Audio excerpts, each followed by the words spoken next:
अक्सर हम सोचते हैं कि अमुक विषय को हम तुरंत कर लेंगे, पर उसे समझने में लंबा समय लग जाता है। कई बार हमारा दिमाग जटिल कामों को सरल मान लेता है, तो इससे शुरुआत में आत्मविश्वास बढ़ तो जाता है, लेकिन जब हम काम समय पर पूरा नहीं कर पाते हैं तो हमें मानसिक तनाव हो जाती है और हमारे अंदर जो है हार का डर हावी हो जाता है। क्लास 10th में जितने भी पेपर होते हैं उसमें से प्रत्येक छात्र को कोई न कोई सब्जेक्ट मुश्किल लगती होगी। यस या नो? अगर यस है तो कौन कौन सब्जेक्ट कैसे तैयारी करनी है एग्ज़ाम के लिए, आज के क्लास में इन्हीं टॉपिक पर मैं चर्चा करने वाली हूँ। आप चाहें कितनी भी पूरी साल पढ़ाई क्यों नहीं की है, एग्ज़ाम के टाइम प्रत्येक सब्जेक्ट कठिन लगती है। उसके अकॉर्डिंग बच्चे कोई जीनियस होते हैं तो किसी की आईक्यू लेवल कम होती है, कोई बच्चे जल्दी कर लेते हैं, कोई बच्चे नहीं कर पाते हैं, किसी को समझने में देर लगती है तो कोई तुरंत समझ लेते हैं। प्रत्येक बच्चे अलग अलग तरह के होते हैं। कई बार तो यह भी होती है कि जो सब्जेक्ट कठिन हो वह पेपर एग्ज़ाम के टाइम में ऐसा ही रूटीन बना रहता है। सपोज अगर आपकी फिजिक्स टफ है, सबसे पहले फिजिक्स ही रहेगा, उसके बाद अगर मैथ्स टफ लगता है आपको तो मात्र एक दिन गैप मिलती है, अक्सर हो ही जाती है। तब उसे कैसे पढ़ें, आइए जानते हैं। चलिए, सबसे पहले हम अपनी ही सब्जेक्ट की बात कर लेते हैं। हिंदी इंग्लिश में उत्तर पूरा फॉर्मेट में लिखेंगे। हर दिन एक चैप्टर पढ़ें, उसी का उत्तर लिखेंगे। मैं लिटरेचर की बात कर रही हूँ। इससे आपकी राइटिंग प्रैक्टिस भी बढ़ेगी। केवल पढ़ना ही काफ़ी नहीं, जैसा कि मैंने पिछले क्लास में भी बताया था, जिस सब्जेक्ट से पढ़ें उसे लिखने की कोशिश ज़रूर करें। जो सवाल 2-3 बार आ चुकी है उन्हें पक्का करें, यानी 80% पेपर पैटर्न उसी से रहता है। अभी भी मैं बोल रही हूँ, कोई भी सब्जेक्ट हो, जितना आपने दिन भर में पढ़ा उसको रात में सोचिए 20 मिनट अपने ठंडे दिमाग से, आज हमने दिन भर में कितना पढ़ा। अगर नहीं पढ़ा तो उसमें भी आपने पूरी अपने दिन जो है लॉस कर चुके हैं। जो पढ़े हैं उसी का रिवीजन कीजिए, बार बार बोल रही हूँ। 10 मिनट में सबसे पहले आसान चैप्टर जो होता है वो करें, जो चैप्टर मुश्किल लग रहा है वो सबसे लास्ट में करें। यानी जो चैप्टर मुश्किल लग रहा है उस टॉपिक को लास्ट में करेंगे।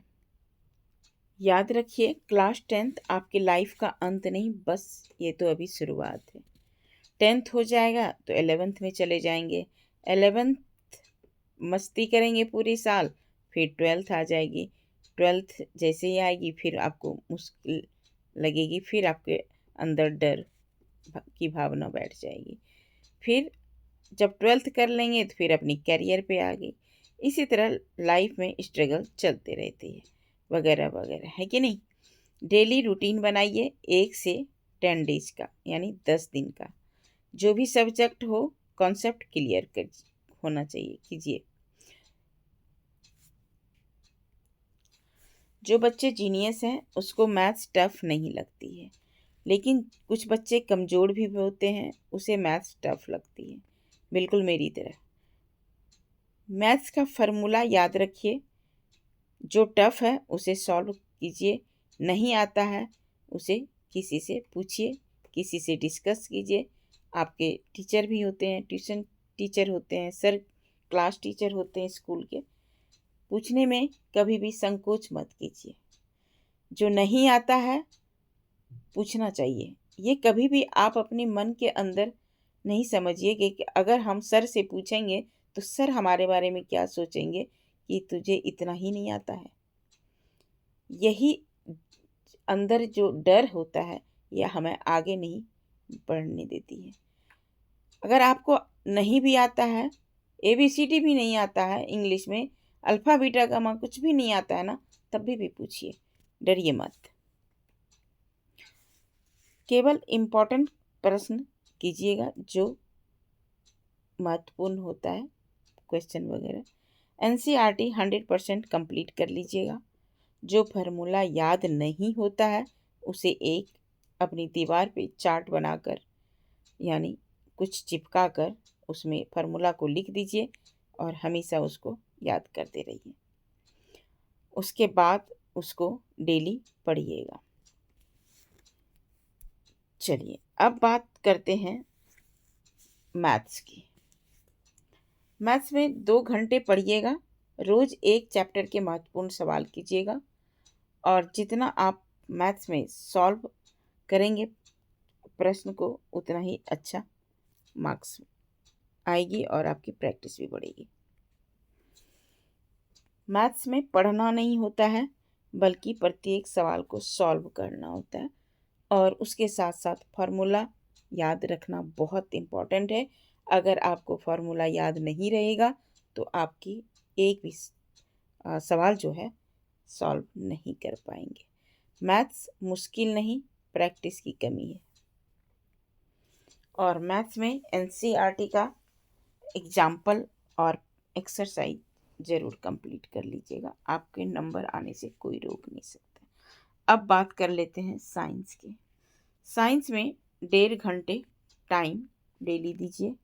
एक चैप्टर प्लस डायग्राम बनाएं, की डेफिनेशन लिखें। डायग्राम इसलिए कि डायग्राम आपको अगर प्रश्न में भी आता है एग्ज़ाम में तो उसके डायग्राम में मार्क्स मिल जाते हैं अगर आप लेवलिंग करते हैं तो। बहुत अच्छा डायग्राम बना के लेवलिंग कीजिए, उसमें जितना आपको उसमें मार्क्स मिलेगा ना उसमें आपके प्रश्न उत्तर में भी नहीं मिलता है। अब इंग्लिश में भी 1 घंटा आपको टाइम दीजिए डेली का। Chapter plus question answer, grammar 20 minute ज़रूर दीजिए, चाहे वो हिंदी हो या इंग्लिश, दोनों में सेम है। हिंदी में लेटर, सूचना, निबंध और जितने भी व्याकरण हैं उस पर खास ध्यान दीजिएगा। ये मैं बार बार बोल रही हूँ, व्याकरण जितना आपको नंबर ला सकते हैं उतना लिटरेचर नहीं ले सकते, इसलिए इस पे व्याकरण पे ध्यान दीजिएगा। डेली उसमें 20 मिनट का टाइम दीजिएगा। अब बात कर लेते हैं सोशल साइंस। उसमें भी डेली का 1 घंटा दीजिए। डेट्स, मैप्स, इम्पोर्टेंट पॉइंट्स बिल्कुल ईजी है। सैम्पल पेपर टाइम लगाकर हल कीजिएगा। SST में मैप्स जो है SST में प्रैक्टिस कीजिएगा। हर सब्जेक्ट में SST में मैप्स हर पेपर में होता ही है। अगर आपने सिर्फ उसमें फिल कर दिए मैप्स में तो आपके 5 के 5 आ जाएंगे।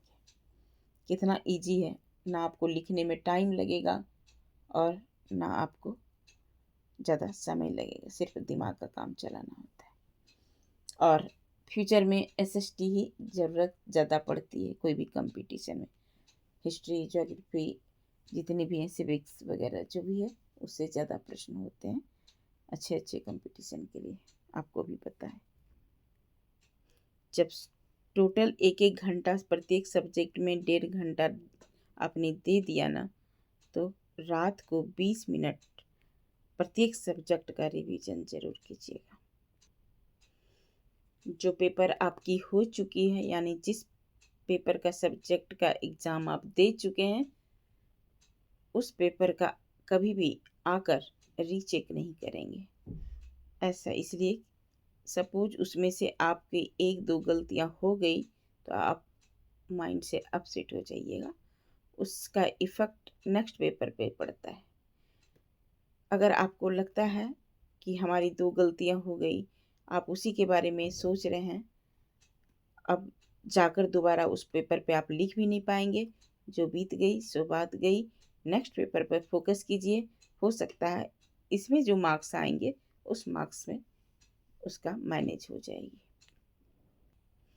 अगर आपने इस तरह पढ़ लिया, रूटीन लगा के सभी प्रश्न को सॉल्व कर लिया, तो 10th का रिजल्ट शानदार आएगा। 10th में रिजल्ट को लेकर टेंशन बिल्कुल नॉर्मल है, लेकिन याद रखिए रिजल्ट डर से नहीं बल्कि तैयारी से अच्छी होती है। आपकी की हुई मेहनत कभी बेकार नहीं जाती है। लगन से मेहनत किए हैं, पूरी साल पढ़ाई की है, अच्छा रिजल्ट ज़रूर होगा, अच्छे परिणाम आपको ज़रूर मिलेंगे। तो चलिए आज के लिए इतना ही, मिलते हैं अगली कक्षा में। तब तक के लिए take care and bye bye, all the best once again.